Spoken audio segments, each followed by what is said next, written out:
Olá, pessoal, tudo bom com vocês? Meu nome é Vanessa Nunes, sou professora de Direito do Trabalho e hoje nós vamos falar sobre execução trabalhista. Vamos lá, vou compartilhar com vocês a minha tela com o material que preparei para que nossa aula fique mais didática. Vamos lá. Vamos lá. Agora nós vamos falar sobre liquidação de sentença. Para iniciar a execução, é necessário um título líquido, certo e exigível. A sentença, ela reconhece direitos, mas nem sempre ela vem com os valores ali calculados. Então, caso a sentença não seja líquida, utiliza-se da liquidação de sentença. Sendo a sentença ilíquida, deve ser realizada sua prévia liquidação, que, nos termos do artigo 879, poderá ser feita por cálculos, arbitramento ou por artigos, que é o que nós vamos ver agora, tá? De forma bem breve, vamos lembrar um pouco aí a linha do tempo para falar como funciona a execução. Nessa fase que nós estamos aqui de liquidação, é a hora que nós apresentamos cálculos, que geralmente é o mais comum, que é aqui desse ladinho aqui, ó. Nada impede de ser por arbitramento e artigos, é que depende do caso, conforme nós vamos verificar adiante, tá? Os cálculos são apresentados por quê? Porque a sentença não traz valores. Imagine, por exemplo, que o juiz reconheceu horas extras. Reconheço que o reclamante laborou do período tal a tal, exercendo em média 2 horas extras por dia, com um adicional de 80% conforme a convenção coletiva. Ele reconheceu direitos, só que nós não temos os valores. Então, por isso que essa fase é tão importante, tá? Os cálculos serão apresentados pelas partes, geralmente pelo exequente, que é o reclamante, ele apresenta os cálculos. Nós teremos a fase de impugnação desses cálculos pela empresa que é executada. Ela pode concordar ou ela pode se insurgir. Se ela não concordar, ela vai apresentar os cálculos dela. Importante avisar o seguinte, gente, nessa fase os cálculos não são simples. Os cálculos precisam vir com demonstrativo de cálculo. Tantas horas extras, com adicional de tanto. Precisa vir com esse demonstrativo até para que a outra parte consiga impugnar, tá?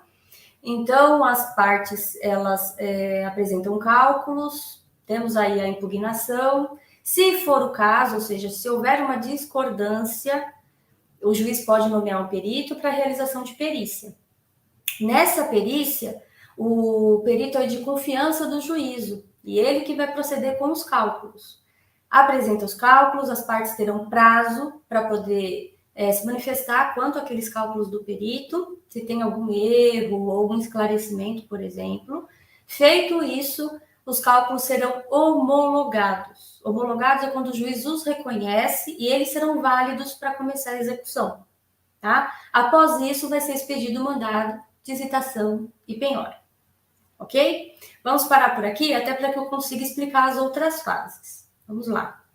Liquidação por cálculos é exatamente isso que eu contei para vocês. Ela vai ser usada quando a determinação do valor da condenação depender de cálculos meramente aritméticos. Ou seja, quando todos os elementos necessários para se chegar ao valor devido já estiverem nos autos. A liquidação por cálculos se iniciará com a petição do credor, que instruirá com a respectiva memória de cálculos, que é aquilo que eu falei para vocês. Não é um cálculo simples, vem com todo o demonstrativo para que a parte consiga se manifestar. Em regra, todas as sentenças dependem de liquidação de cálculos, ainda que a sentença seja líquida. Por quê? Gente, os valores precisam ser atualizados. Uma atualização monetária, juros, contribuições fiscais e previdenciárias, que acabam incidindo sobre as parcelas, por exemplo, de natureza salarial. Então, por isso que, mesmo que a sentença venha líquida, venha calculada, ainda vai precisar de cálculos por conta. Sendo líquida a sentença exequenda, ordena-se-á previamente a sua liquidação, que poderá ser feita por cálculo, por arbitramento ou por artigo. Nós estamos aqui nos cálculos, tá? Como vai funcionar? Tem esse fluxo aqui que eu coloquei para vocês verem. O juiz vai intimar a parte para apresentar o cálculo. intima a parte contrária para impugnação no prazo de 8 dias, sob pena de preclusão. Não se confunda com o prazo, por exemplo, a União. A União também vai ser intimada para se manifestar no prazo de 10 dias, sob pena de preclusão. Então, a parte 8, a União 10, tá? O cálculo, se ele for complexo e as partes não entrarem em acordo, o juiz vai nomear um perito contábil. As partes terão prazo para se manifestar e depois o juiz homologa a decisão. Então, de forma bem simplificada, essa seria a fase de liquidação por cálculos, ok? Vamos agora falar sobre a liquidação por arbitramento, que é diferente dos de cálculos. A liquidação por arbitramento, ela ocorre quando não é possível estabelecer valores para títulos ou determinado título, ausência de parâmetro, e aí há necessidade, por exemplo, de o juiz designar um árbitro para que ele mensure os valores dos direitos assegurados ao exequente na sentença judicial. Tá? Então, não dá para fazer por simples cálculos aritméticos. Então, ele é mais complexo. O artigo 879, parágrafo 6º da CLT, fala que trata-se de cálculos de liquidação complexos, o juiz poderá nomear um perito para elaboração e fixará, depois da conclusão do trabalho, o valor dos respectivos honorários com observância dos critérios de razoabilidade e proporcionalidade. Aqui, por exemplo, para não confundir quando o juiz nomeia um perito lá naquela fase de cálculos que eu falei para vocês, são coisas diferentes. Aqui, vamos dizer que nós tivemos uma sentença e que o juiz condenou a empresa ao pagamento de uma porcentagem de participação de lucros para o reclamante, né? Então, esses documentos, vamos dizer que eu vou precisar de documentos da empresa para saber quanto ela teve de lucro, para medir, para poder fazer essa liquidação. Por isso que o juiz ele vai designar um árbitro para que ele mensure, para que ele apure aqueles documentos para chegar no valor que nós buscamos ali da sentença. Né? A sentença reconheceu esse direito, agora a gente precisa calcular. Tá? Então, não tem nada a ver com aquele da fase de cálculos. Aqui, nós precisamos de documentos além, até para ficar um pouco mais claro. Ele julgou com base no faturamento da empresa durante, por exemplo, os últimos 5 anos. Tá? Esses documentos não estão nos autos. Há necessidade de um árbitro para analisar essa documentação da empresa para saber qual é o valor devido. Tá? Isso é o título de exemplo, tá, gente? Só para facilitar um pouco mais. Agora, quando nós estamos falando de liquidação por artigos, né? Lembra que são 3?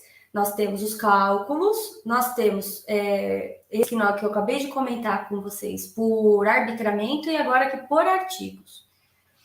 Artigos, nós precisamos provar fatos novos que vão servir como base para apurar os valores devidos ao credor. Muitas vezes até há necessidade de ouvir até testemunhas. Vamos dizer que nós temos uma ação individual, né, um dissídio individual plurimo. Entraram, por exemplo, 5 reclamantes com uma ação pleiteando o reconhecimento de horas extras. O juiz reconhece em sentença.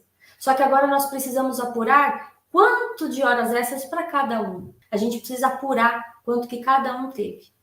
Em linhas gerais, eu vou até ler aqui para vocês, o que está aqui no material, eu acho que vai ficar mais fácil. O CPC de 73 denominava a atual liquidação pelo procedimento comum e liquidação por artigos. Hoje também nós chamamos de liquidação pelo procedimento comum, tá, gente?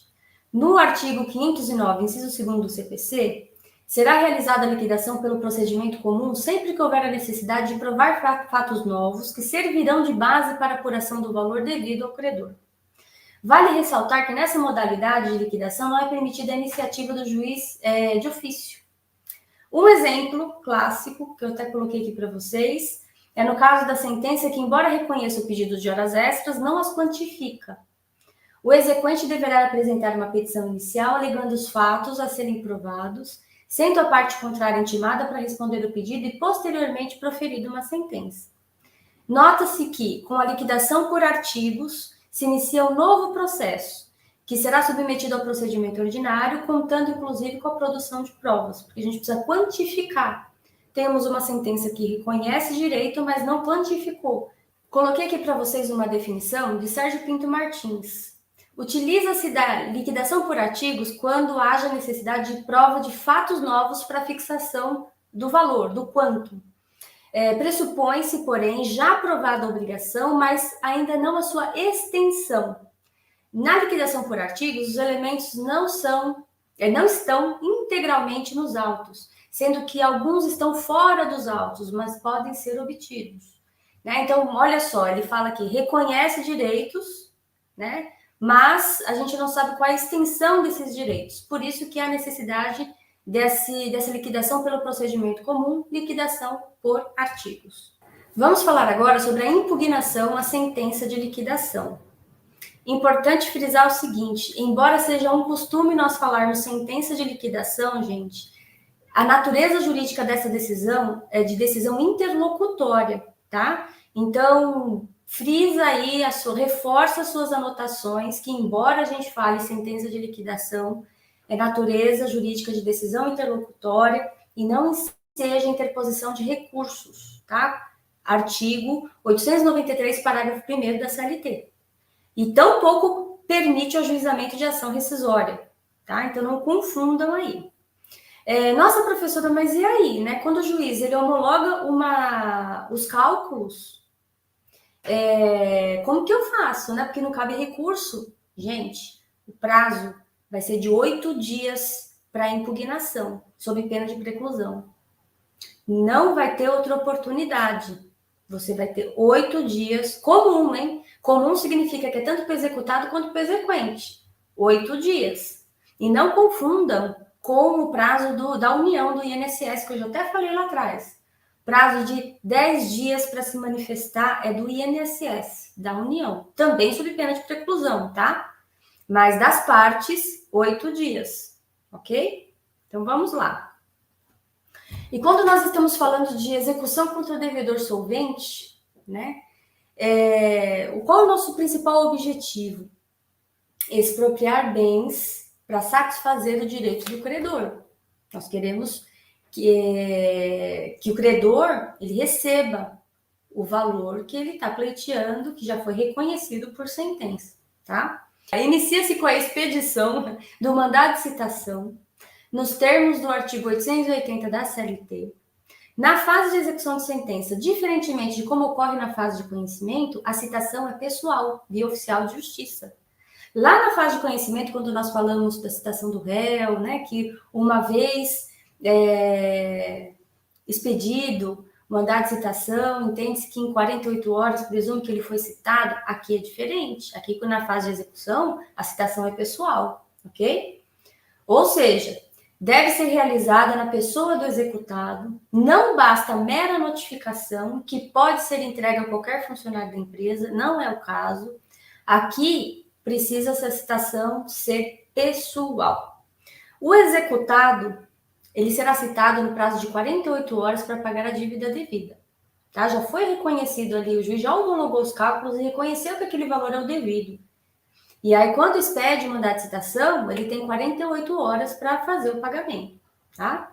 Ele recebe a citação, 48 horas para pagar. Se ele não for encontrado por 2 vezes, será feita a citação pelo edital, ok? Nesse ponto, muito se discute sobre a possibilidade da aplicação do artigo 523 do CPC, que prevê multa de 10% caso o devedor não efetue o pagamento da condenação no prazo legal. Vamos falar um pouco dessa multa. Essa multa está prevista no CPC. O TRT da 2ª Região aqui de São Paulo, ele até tem uma súmula, a súmula 31, que entende que esse artigo do CPC é inaplicável no processo do trabalho, porque os tribunais entendem, não é só o TRT da 2ª Região, alguns outros TRTs também, porque fala que o processo de trabalho tem norma específica para a execução do título, não havendo omissão nesse texto, e por isso que nem é compatível com os princípios trabalhistas, tá? Então, essa multa aí do CPC quase não é aplicada. Eu falo quase porque nós temos uma posição minoritária aí. O executado que não pagar a importância reclamada poderá garantir a execução mediante correspondente e atualizada e acrescida de despesas processuais do seguro garantia judicial ou nomear os bens à penhora. Então, é uma novidade também, tá, gente? O seguro garantia judicial. Ele contrata uma seguradora, ele paga o prêmio para a seguradora para ter uma apólice de seguro, e nesse prazo que ele tem para pagar de 48 horas, ele junta essa apólice nos autos, que não é só o valor que está sendo executado, vocês viram? Que é acrescido das despesas processuais, tem que estar o valor ali completo. Por quê? Qual a intenção dele? Opor embargos. Então, ele coloca lá, ele junta a apólice de seguro e fala, ó, vou embargar. Né? Porque, eventualmente, se não for aí, né, procedente aí os embargos, ele vai, essa apólice vai ter uma seguradora garantindo. Então, se ele não pagar, a seguradora tem que pagar, tá? Ou então, ou seguro, ou ele pode nomear bens à penhora também. E aí a gente tem uma ordem preferencial para ele nomear esses bens à penhora, que está no artigo 835 do CPC. Vamos lá. Dispõe o seguinte, gente, essa ordem é preferencial. Ou seja, ele pode, por exemplo, ele pode ir direto lá no inciso 10? Pode. Pode ir no inciso 11? Pode. É preferencial, não é uma ordem obrigatória a ser seguida, tá? É lógico que sempre, né, gente? Primeiro, nós sempre buscamos o dinheiro em espécie, né? Dinheiro em espécie, depósito ou aplicação de instituição financeira. No inciso 2º fala títulos da dívida pública da União, dos Estados, do Distrito Federal, em cotação no mercado. Títulos e valores mobiliários com cotação em mercado. Veículos via terrestre, bens imóveis, móveis em geral, semoventes, que são os animais, navios e aeronaves, ações e cotas de sociedades simples e empresárias, percentual do faturamento da empresa devedora, pedras e metais preciosos, direitos aquisitivos derivados de promessas de compra e venda e alienação fiduciária em garantia e outros direitos. É uma ordem preferencial, embora a gente goste muito do inciso 1º, né? Caso o devedor não pague, não nomeie bens ou não deposite o valor executado em juízo, garantindo, serão penhorados seus bens tanto quanto bastarem para a garantia da execução. Aqui, nessa ordem que eu coloquei para vocês preferencial, para ele nomear os bens, né? Agora, se ele não nomeou nenhum bem, ele não pagou, ele não nomeou bem a penhora, não juntou a apólice de seguro como garantia judicial, ele vai ser passível de penhora, e aí não vai ser uma escolha dele, porque quando ele nomeia, ele escolhe qual bem. Agora, quando vai para a penhora, porque ele ficou inerte, vai para a penhora, vai ser os bens que o oficial de justiça encontrar, tá? E serão quantos necessários para garantir aí essa execução, ok? O devedor ainda, ele pode optar pelo parcelamento judicial.